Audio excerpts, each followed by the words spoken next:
Väčšina z nás si asi predstavuje, že gén je proste nejaký jednoduchý recept na proteín. Ale viete čo?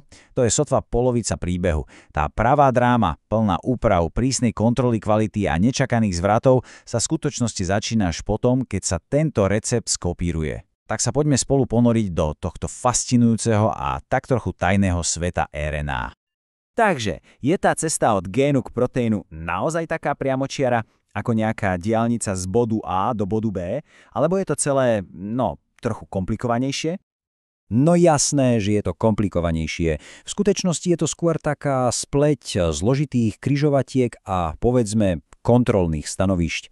Samotný prepis z DNA do RNA to je len začiatok. Až po ňom, v tom, čomu hovoríme posttranskripčná regulácia, sa naozaj rozhoduje o tom, aký bude osud celej tej genetickej informácie. Dobre, poďme teda priamo do centra diania. Naša cesta sa začína v prísne stráženom veliteľstve bunky, v jadre. Presne tu sa odohráva prvé dejstvo príbehu molekuly, o ktorej sa dnes budeme baviť.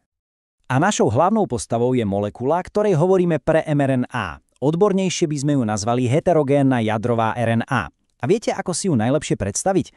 Ako taký úplne prvý surový náčrt filmového scenára. Má v sebe tie dôležité scény, to sú tzv. Exóny, ale je tam aj kopa zbytočných poznámok, preškrtnutých vied a dialógov, ktoré sa nepoužijú. Týmto časťam hovoríme intróny. A v takejto forme je ten scenár samozrejme úplne nepoužiteľný. A presne v tomto momente prichádza na scénu bunkový, povedzme, editorský tím. Jeho úloha je jasná. Zobrať tento hrubý náčrt a premeniť ho na čistú, finálnu verziu správy. Na niečo, čo už bude funkčné a pripravené na ďalšie kroky. A tento proces má 3 naozaj kľúčové kroky. Takže, poprvé, naša RNA dostane na svoj začiatok, teda na 5' koniec, takú špeciálnu molekulárnu prilbu. Tá ju chráni a pomáha ju rozoznať. Potom nasleduje to kritické strihanie, ktorému hovoríme zostrih.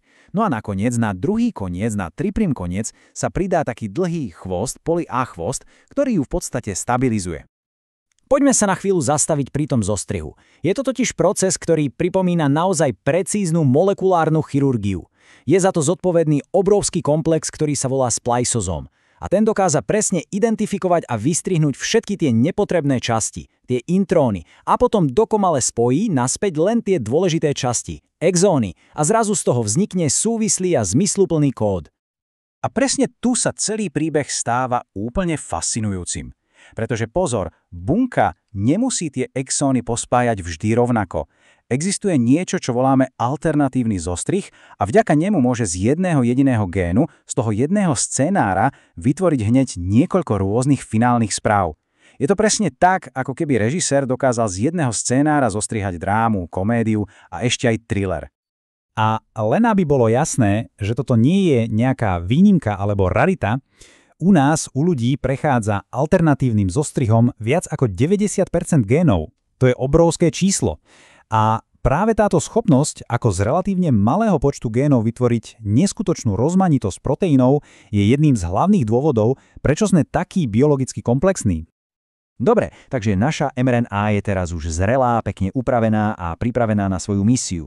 Ale pred sebou má ešte jednu veľkú prekážku priamo v jadre. Musí totiž prejsť cez niečo ako prísnu pasovú kontrolu, aby sa vôbec dostala von. A prečo je tá kontrola taká dôležitá? No, jej zmysel je úplne jasný, keď si porovnáme tieto dva svety. Jadro to je také bezpečné, chránené prostredie, kde sa všetko v kľude upravuje. Ale cytoplazma to je naopak hrušná a celkom nebezpečná továreň. Tam sa síce správa prekladá, ale zároveň tam tej molekule hrozí neustále riziko, že ju niečo zničí. A táto hraničná brána to je komplex jadrového póru. A to nie je len nejaká diera v stene. Predstavte si to skôr ako veľmi sofistikovaného a inteligentného strážca. On aktívne kontroluje každú jednu molekulu, ktorá chce prejsť. Von pustí iba tie mRNA, ktoré sú naozaj kompletne a správne upravené. Teda majú tu svoju prilbu, sú bez intrónov a nesú si aj ten chvost. Ak je správa poškodená alebo neúplná, export sa jednoducho zamietne. Hotovo. A sme vo finále. Naša zrelá mRNA, ktorá je teraz už naviazaná na proteíny ako tzv. mRNP komplex, sa konečne úspešne dostala do cytoplazmy. Tu ju čaká jej hlavné poslanie, nájsť ribozóm a poslúžiť ako predloha na výrobu proteínu. Jej čas je tu však veľmi presne vymedzený. Viete, každá jedna molekúla mRNA má v sebe taký pomyselný časovač. Odborne tomu hovoríme jej polčas života. A to je v podstate čas, za ktorý sa v bunke rozloží polovica takýchto molekúl. Niektoré správy sú urgentné a krátkodobé, takže sa rozpadnú v priebehu pár minút. No a iné, tie pre naozaj kľúčové proteíny, môžu v bunke prežiť aj celé hodiny. A práve napríklad dĺžka toho polia chvosta je jedným z faktorov, ktorý túto stabilitu priamo ovplyvňuje.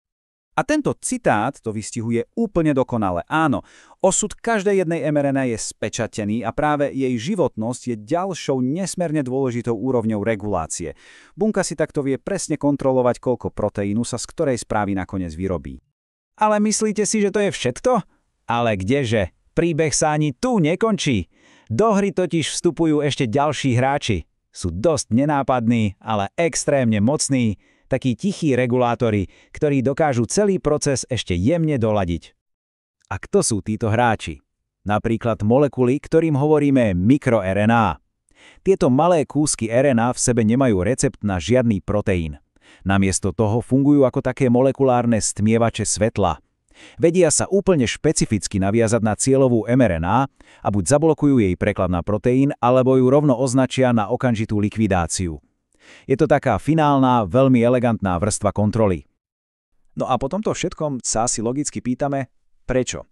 Prečo bunka investuje toľko energie do takého zložitého viacúrovňového systému? Nestačilo by niečo jednoduchšie? Odpoveď je v tej obrovskej sile, ktorú táto zložitosť bunke dáva. Vďaka nej dokáže vytvárať ohromnú rozmanitosť proteínov z pomerne obmedzeného počtu gémov. Dáva jej to schopnosť veľmi jemne a rýchlo reagovať na zmeny v okolí. A úprimne, je to aj energeticky oveľa efektívnejšie. Veď je lacnejšie kontrolovať správu, ako potom likvidovať už hotový, drahý proteín. A v neposlednom rade, presne táto komplexná regulácia je kľúčom k tomu, ako sa z jedinej bunky môže vyvinúť celý organizmus s rôznymi špecializovanými bunkami a tkanivami. Takže ako vidíme, gén nie je len nejaký statický plán, je to skôr dynamický scenár a jeho finálnu podobu určuje celý tím editorov a režisérov v reálnom čase. A presne v tomto sa skrýva to skutočné majstrovstvo života.